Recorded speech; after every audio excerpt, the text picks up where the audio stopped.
조인섭 변호사의 상담소.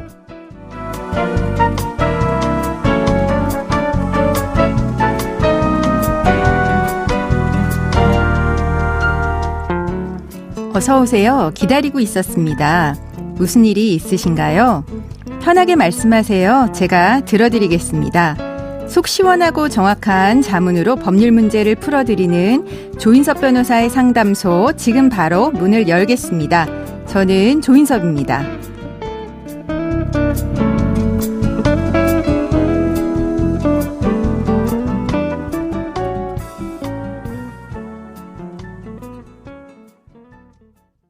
고민이 있을 땐 언제든 문을 두드려주세요. 당신을 위한 로하우스 조담소 류현주 변호사와 함께합니다. 안녕하세요. 네, 안녕하세요. 법무법인 신세계로의 류현주 변호사입니다. 네, 오늘은 어떤 고민이 기다리고 있는지 먼저 사연부터 알아보겠습니다.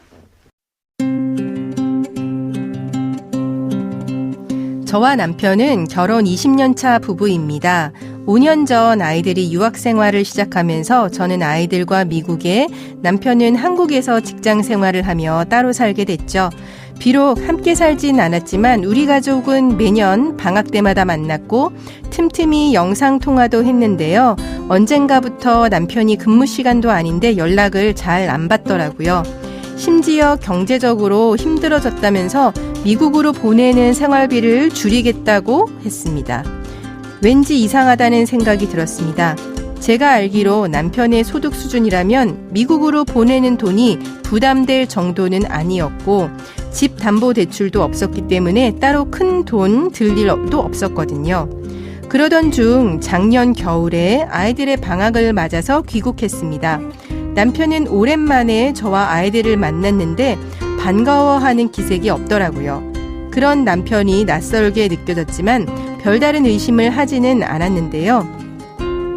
어느 날 밤 우연히 잠든 남편의 휴대폰을 보고 경악을 금치 못했습니다. 남편은 그동안 한 여성과 연락을 하고 있더라고요. 그 여성과 주고받은 문자 메시지와 저장된 통화 내용을 봤을 때 남편은 이미 2년 넘게 그 여성과 연인 관계를 맺고 동거 중이었습니다. 놀라운 점은 우리 집 바로 옆동에 있는 아파트를 얻어주고 매달 생활비까지 대주고 있었다는 겁니다. 남편을 추궁했더니 사실 그 여성은 업소 여성이고 본인은 고객으로 만난 것뿐이라고 변명하더라고요.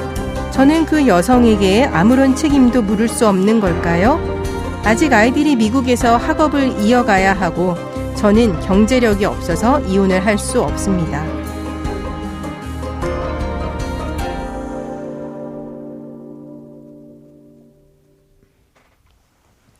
네, 사연자분의 남편은 유흥업소에서 일하는 여성을 만난 것 같네요. 이럴 경우에 부정행위에 해당하는 걸까요? 네, 생각보다 많은 분들이 위자료 지급 책임이 있는 부정행위를 진지한 연인 사이로 교제하는 것만 해당이 되고 돈을 내고 성매매하는 것은 여기에 해당하지 않는다고 알고 계시는데요. 네네. 그렇지는 않습니다. 네. 부정행위란 대등한 관계에서 만나는 것이든 돈을 내고 성매수를 하는 것이든 상관없이 부부간 정조 의무를 해야 하는 행위라면 모두 인정이 됩니다. 네. 네, 따라서 남편이 만나는 여성이 소위 직업 여성이라고 해도 당연히 부정행위에 따른 위자료 지급 책임을 물으실 수 있습니다. 네, 그리고 그러면은 요 사연에서 사연자분은 우연히 남편의 휴대폰을 받다가 남편의 부정행위를 알게 되셨어요. 우선 상간녀 위자료 소송을 하려면 증거 자료를 얼마나 확보해야 하는지 아니면은 지금 남편의 휴대폰에서 확보한 증거만으로 충분한가요? 네, 상간녀에게 위자료 소송을 하려면 두 사람이 연인 관계에 있다고 보여질 만한 정도로는 증거 수집을 하셔야겠죠. 네. 그 위자료 액수를 결정하는 데에 부정행위의 기간, 언제부터 언제까지 만났는지, 지금도 만나고 있는지, 또 얼마나 자주 만났는지, 스킨십 수위가 어떤지 등이 종합적으로 고려되기 때문에 사실 증거가 많으실수록 위자료를 더 많이 받으실 가능성이 높아집니다. 네. 그럼 어쨌거나 이 휴대폰의 증거도 유효한 증거가 된다라고 하는 건데, 그러면은 어쨌거나 남편의 동의를 받지 않고 휴대폰을 보게 된 상황이세요. 이거는 법적으로 문제는 없는 걸까요? 네, 맞습니다. 증거가 많을수록 좋지만 무리하게 증거 수집을 하면 형사처벌이 되실 수가 있습니다. 네. 그런데 남편의 휴대폰에 전화가 걸려와 우연히 본 경우, 네. 혹은 남편의 핸드폰으로 문자가 와서 우연히 본 경우라면 형사처벌이 되지 않겠죠.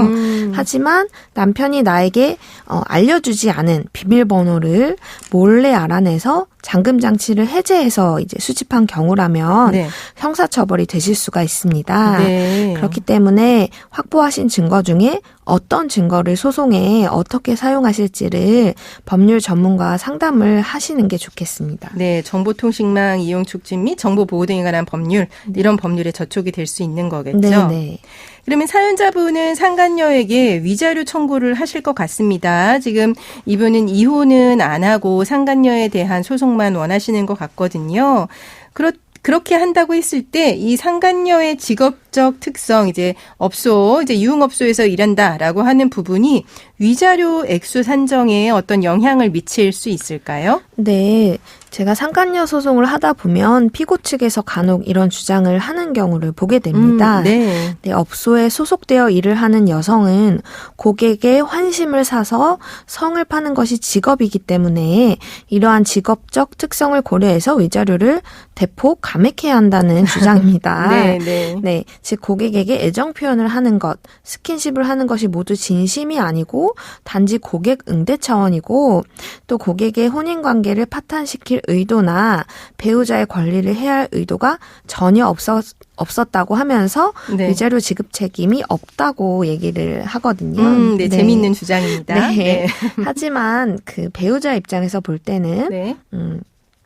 권리가 침해되었다는 사실은 같고 그렇기 때문에 부정행위가 성립하는지는 어디까지나 피해자인 원고의 입장에서 판단되어야 할 문제입니다. 네. 상간녀 소송을 하는 원고는 나의 법적 배우자가 부부간 정조 의무를 위반하고 다른 이성과 성관계하였다는 사실 자체가 중요하지 네. 그 이성이 어떤 직업을 가지고 있는지는 전혀 중요하지 않을 것입니다. 네. 그러면은 결론적으로 네. 업소 여성이라고 해서 감액을 해줄까요? 네, 그렇지 않습니다. 네. 그렇군요. 그러면은 이 사연을 봤을 때 최대 얼마 정도의 위자료가 산정이 될까요? 네, 사연의 경우에는 남편이 그 상간녀를 업소에서만 만나거나 성매매의 대가만 지불한 것에서 나아가서 따로 집까지 얻어주고 생활비도 제공했습니다. 그렇죠. 이건 좀 정도가 심각한 네, 거죠. 그렇죠. 네. 그래서 이는 명백히 사연자분의 그 권리를 심각히 침해하는 행위이고 혼인관계 파탄내는 행위로 보입니다. 네. 그리고 부정행위 기간도 2년으로 비교적 길고요. 네, 2년이면 긴 기간입니다. 네, 이런 것들을 종합적으로 고려해서 최대 3천만 원까지도 위자료를 인정받으실 수 있을 것으로 생각이 네. 됩니다. 네, 그렇군요. 그럼 지금까지의 이제 상담 내용을 정리를 해보면요. 사연자분은 남편이 유흥업소에서 일하는 여성과 2년째 부적절한 관계를 맺고 있었다는 사실을 알게 되셨습니다.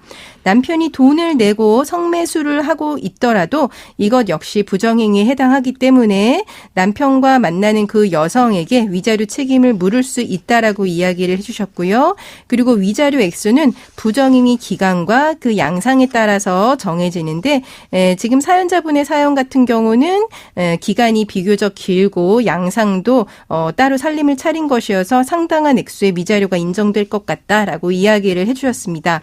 네, 조인섭 변호사의 상담소 청취자 여러분들의 사연을 기다리고 있죠. 네, 인터넷 포털 사이트 검색창에 YTN 라디오 조인섭의 상담소를 입력하시고 홈페이지에 들어오셔서 상담 게시판에 글 남겨주시기 바랍니다. 연락받으실 전화번호도 함께 적어주세요. 네, 감사합니다. 지금까지 류현주 변호사와 함께했습니다. 네, 감사합니다.